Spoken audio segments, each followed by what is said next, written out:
ರಮೇಶ್ ಜಾರಕಿಹೊಳಿ ಅವರು 17 ಜನ B J ಪಿಗೆ ಬರದೇ ಇದ್ದರೆ ಯಡಿಯೂರಪ್ಪನವರು ಮುಖ್ಯಮಂತ್ರಿ ಆಗ್ತಾಯಿದ್ರ? ಮಾನ್ಯ ವಿಜೇಂದ್ರ ಅವರೇ, ಯಡಿಯೂರಪ್ಪನವರು ಮುಖ್ಯಮಂತ್ರಿ ಆಗಲಿಕ್ಕೆ ಕಾರಣ ರಮೇಶ್ ಜಾರಕಿಹೊಳಿ ಅವರು. ನೀವಿಷ್ಟೆಲ್ಲ ದುಡ್ಡು ಮಾಡಲಿಕ್ಕೆ ಕಾರಣ ರಮೇಶ್ ಜಾರಕಿಹೊಳಿ ಅವರು. ನೀವು ಎಷ್ಟು ದುಡ್ಡು ಮಾಡಿರಿ ಅಂತೇಳಿ ಎಲ್ಲ ಜಗತ್ತಿಗೆ ಗುರ್ತದೆ. ಉಮೇಶ್ ಅನ್ನೋಂಥ ಕಂಡಕ್ಟರ್ BTS ಕಂಡಕ್ಟರ್ ಮನ್ಯಾಗ 2 ಕೌಂಟಿಂಗ್ ಮಿಷನ್ ಸಿಗ್ತಾವೆ, ಸಾವಿರಾರು ಕೋಟಿ ರೂಪಾಯಿಯ ಖರೀದಿ ಬಾಂಡ್ಗಳು ಸಿಗ್ತಾವೆ, ಸಾವಿರಾರು ಕೋಟಿ ರೂಪಾಯಿ ನಗದು ಸಿಗ್ತಾಯಿದೆ ED ಅವರಿಗೆ. ಇದು ಯಾರ್ದು ವಿಜೇಂದ್ರ ಅವರೇ? ಅದು ಎಲ್ಲ ಆಶೀರ್ವಾದ ರಮೇಶ್ ಜಾರಕಿಹೊಳಿದು. ರಮೇಶ್ ಜಾರಕಿಹೊಳಿ ಅವ್ರ ಬಗ್ಗೆ ಹಗುರವಾಗಿ ಮಾತಾಡಬೇಡಿ. ಅವರು ST ನಾಯಕರಾದರು, ವಾಲ್ಮೀಕಿ ಜನಾಂಗದವರು. ಅವರು ಪಾಪ ಒಳ್ಳೆ ಕೆಲಸ ಮಾಡ್ಲಕತ್ತಿದ್ರು, ನೀರಾವರಿಯಲ್ಲಿ ಉತ್ತರ ಕರ್ನಾಟಕ ಒಳ್ಳೆ ಕೆಲಸ ಮಾಡ್ತಾಯಿದ್ರು. ಪಾಪ ಅವ್ರನ್ನ ಬಲಿ ಕೊಟ್ಟವ್ರು ಯಾರು? ವಿಜೇಂದ್ರ. ನಿಮ್ಮದೇನು ಪಾಲಿದೆ ಅದು ಎಲ್ಲ ಗೊತ್ತಿದೆ. ಇಂಥ ಕೆಲಸ ಬಿಡಿ. ಪಕ್ಷ ಎಲ್ಲರೂ ನೋಡಿರಿ, ಎಷ್ಟೋ ಕಾರ್ಯಕರ್ತರು ಪಾಪ ಸೈಕಲ್ ಹೊಡೆದಲ್ಲ ನಡ್ಕೋತ ಅಡ್ಡಾಡಿ ಉಪವಾಸ ಬಿದ್ದು ಒಂದೊಂದು ಹಳ್ಳಿ ಒಳಗೆ BJP ಕಾರ್ಯಕರ್ತರು ಹೋದ್ರೆ ನೀರು ಕೊಟ್ಟಿಲ್ಲ. ಅಷ್ಟೆಲ್ಲ ಹೋರಾಟ ಮಾಡಿದ್ದರಿಂದ ಪಕ್ಷ. ಜಗನ್ನಾಥರಾವ್ ಜೋಶಿ ಅವರು, ಅದೇ ರೀತಿ ನಮ್ಮ ಬಸವರಾಜ ಪಾಟೀಲ್ ಶ್ರೀರಾಮ್ ಅವರು, ಅನಂತಕುಮಾರ್ ಅವರು. ಮೇನ್ ಅನಂತಕುಮಾರ್ ಅವ್ರ ಶಕ್ತಿ ಇತ್ತಂತೇಳಿ ಒಂದು ಪ್ಲ್ಯಾಂಡ್ BJP ಕರ್ನಾಟಕದಲ್ಲಿ ಗಟ್ಟಿಯಾಗಿ ನಿಲ್ಲಕ್ಕಾಯ್ತು. ಅನಂತಕುಮಾರ್ ನಾವು ಸ್ಮರಣೆ ಮಾಡ್ಕೋಬೇಕು, ಜಗನ್ನಾಥರಾವ್ ಜೋಶಿಯವ್ರನ್ನ ಸ್ಮರಣೆ ಮಾಡ್ಕೋಬೇಕು. ಅದೇ ರೀತಿ ಬಸವರಾಜ ಪಾಟೀಲ್ರು, ನಮ್ಮ ಈಶ್ವರಪ್ಪನವರು, ಎಷ್ಟು ಮುಖಂಡರು ಪಾಪ. ನಮ್ಮ ರಾಮಚಂದ್ರ ವೀರಪ್ಪ ಬೀದರ್ದ ಲೋಕಸಭಾ ಒಬ್ಬ ದಲಿತರು. ಮೊದಲು ಯಾರೂ ದಲಿತರು BJPಗೆ ಬರ್ತಿದ್ದಿಲ್ಲ, ಅಂಥ ಕಾಲದಲ್ಲಿ ರಾಮಚಂದ್ರ ವೀರಪ್ಪ ಬಂದರು. ಎಲ್ಲ ಸಮುದಾಯದವ್ರು ಬಂದ ಮೇಲೆ BJP ಅಧಿಕಾರಕ್ಕೆ ಬಂದಿದೆ. ಒಬ್ಬನೇ ಸೈಕಲ್ ಹೊಡೆದಲ್ಲ.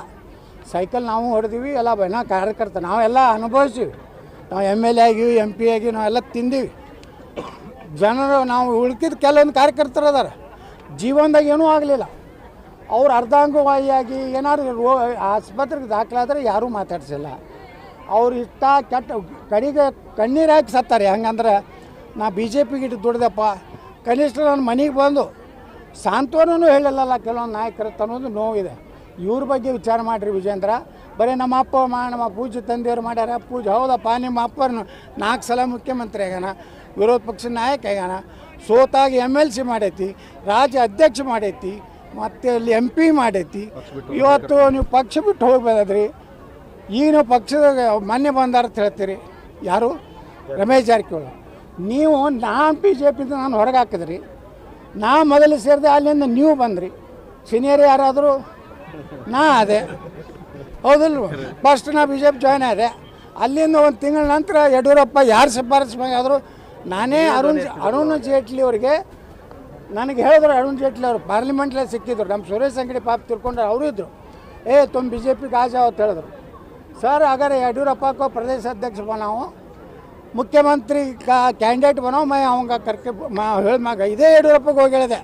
ಪಾರ್ಲಿಮೆಂಟ್ ಸೆಂಟ್ರಲ್ ಹಾಲಲ್ಲಿ ಕೂತಿದ್ರು. ಗಾಬರಿ ಆದ ಯಡಿಯೂರಪ್ಪ.